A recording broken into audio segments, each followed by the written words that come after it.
তো ফ্রেন্ডস, আমি আর্য সম্পূর্ণা চলে এসেছি আপনাদের সামনে নিম পাতা ভাজার রেসিপি নিয়ে। আর এই সময় নিম পাতা খাওয়া খুব ভালো, তাই আমি এই রেসিপিটা আপনাদের সাথে শেয়ার করলাম। আগে আমি ধুয়ে ভালো করে পরিষ্কার করে কুচি করে কেটে রেখেছি নিম পাতা।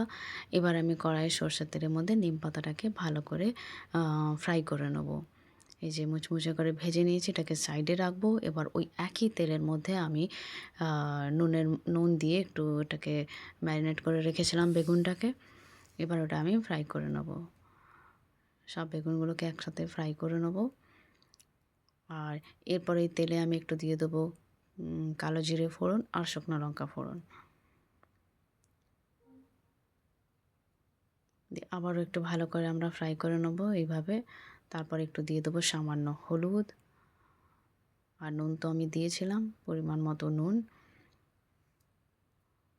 আর এটাকে আমি ভালো করে আরেকবার নাড়াচাড়া করে নেব। আর নাড়াচাড়া করে নেওয়ার পরে এই যে এই ধরনের ভাজা যেই হয়ে আসবে, এর মধ্যে আমি দিয়ে দেবো কিছুটা কাটা পেঁয়াজ আর লঙ্কা, গ্রিন চিলি। এটা দিয়ে আমি একটুখানি ভালো করে ভেজে নেব।